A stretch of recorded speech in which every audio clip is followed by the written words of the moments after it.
রাহুল তখন ক্লাস 5-এ পড়ে। গ্রামের ছোট্ট স্কুল, চারদিকে সবুজ মাঠ, কাঁচা রাস্তা আর স্কুল ছুটির পরে বন্ধুদের সঙ্গে দৌড়ঝাঁপ, এই ছিল তার ছোট্ট পৃথিবী। সেই পৃথিবীতেই একদিন নতুন একজন মেয়ে এলো, নাম মেঘলা।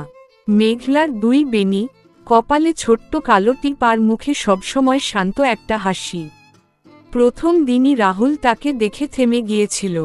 তখন ভালোবাসা কি সেটা সে বুঝত না, শুধু মনে হতো মেয়েটাকে দেখলে তার মনটা অদ্ভুত ভালো হয়ে যায়। দিন কেটে যেতে লাগলো। রাহুল প্রতিদিন স্কুলে যাওয়ার আগে ভাবত, আজ মেঘলা আসবে তো। ক্লাসে সে সবসময় এমন জায়গায় বসত যেন মেঘলাকে দেখতে পারে। মেঘলা যখন হাসত, রাহুলের দিনটা সুন্দর হয়ে যেত। কিন্তু রাহুল কোনোদিন সাহস করে কিছু বলতে পারেনি। শৈশবের ভালোবাসা খুব অদ্ভুত হয়। সেখানে কোনো স্বার্থ থাকে না, কোনো বড় বড় কথা থাকে না, শুধু দূর থেকে কাউকে দেখেই ভালো লাগা থাকে। মেঘলা একদিন বলেছিল, রাহুল, তোমার পেন্সিলটা দিবে? সেদিন রাহুলের মনে হয়েছিল পৃথিবীর সবচেয়ে বড় পুরস্কার পেয়েছে। সেই পেন্সিলটা পরে আর ব্যবহারই করেনি। বছর কেটে যাচ্ছিল, দুজনেই বড় হচ্ছিল, স্কুলও বদলে গেল। রাহুল আর মেঘলা এবার হাই স্কুলে উঠল। কিন্তু সময়ের সঙ্গে সঙ্গে তাদের দূরত্বও বাড়তে লাগল। মেঘলা নতুন বন্ধু পেয়ে গেল, আর রাহুল আগের মতোই দূর থেকে তাকিয়ে থাকত। অনেকবার সে ঠিক করেছিল, আজ বলে দেবে, মেঘলা, আমি তোমাকে অনেক পছন্দ করি। কিন্তু যতবার সামনে যেত, তার বুক কেঁপে উঠত। একদিন শুনল, মেঘলার বাবা চাকরির জন্য অন্য শহরে চলে যাচ্ছেন। সেদিন স্কুলের শেষ বেঞ্চে বসে রাহুল চুপচাপ ছিল। স্কুল ছুটির পরে মেঘলা তার কাছে এসে বলল, রাহুল, আমি চলে যাচ্ছি। রাহুল হাসার চেষ্টা করে বলল, ওহ আচ্ছা। মেঘলা বলল, আমাকে মনে রাখবে তো? রাহুল অনেক কিছু বলতে চেয়েছিল, আমি তোমাকে ভুলতে পারবো না।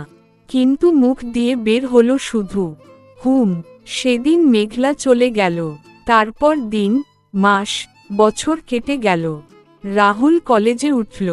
নতুন মানুষ, নতুন শহর, নতুন জীবন।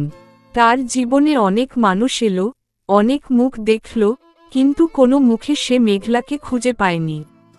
রাতের বেলা মাঝে মাঝে পুরনো ডায়েরিটা খুলত। সেখানে একটা শুকনো গোলাপ রাখা ছিল।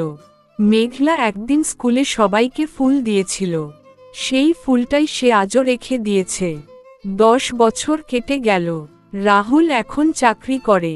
শহরের ব্যস্ত জীবনে সে নিজেকে হারিয়ে ফেলেছে। একদিন অফিস থেকে বের হয়ে বৃষ্টির মধ্যে বাসস্ট্যান্ডে দাঁড়িয়েছিল।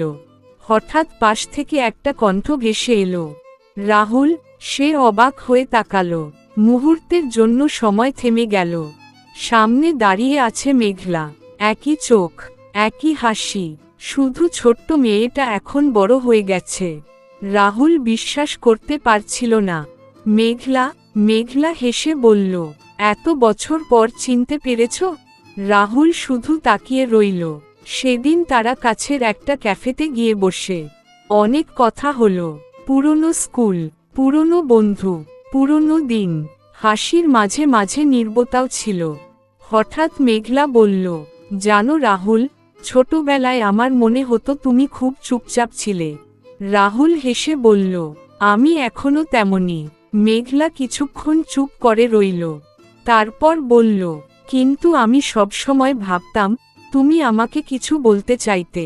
রাহুলের বুকটা হঠাৎ কেঁপে উঠল। এত বছর ধরে লুকিয়ে রাখা অনুভূতিগুলো যেন আবার জেগে উঠল। সেই নিচের দিকে তাকিয়ে বলল, হ্যাঁ, বলতে চেয়েছিলাম। কি? রাহুল দীর্ঘশ্বাস ফেলল, আমি ছোটবেলা থেকে তোমাকে ভালোবাসতাম। চারদিকে তখন বৃষ্টির শব্দ। মেঘলা চুপ হয়ে গেল। কিছুক্ষণ পরে তার চোখ ভিজে উঠল। সে মৃদু হেসে বলল, বোকা ছেলে। রাহুল অবাক হয়ে তাকালো। মেঘলা বলল, আমি অপেক্ষা করেছিলাম, অনেক অপেক্ষা করেছিলাম। ভাবতাম একদিন তুমি বলবে। রাহুলের চোখে জল চলে এলো। 10 বছর আগে যে কথা বলতে পারেনি, আজ সেই কথাই তাদের আবার কাছে এনে দিল। বাইরে তখনও বৃষ্টি পড়ছিল, কিন্তু রাহুলের মনে হচ্ছিল এত বছরের জমে থাকা কষ্টগুলো আজ ধুয়ে যাচ্ছে। একতরফা ভালোবাসা সবসময় শেষ হয়ে যায় না।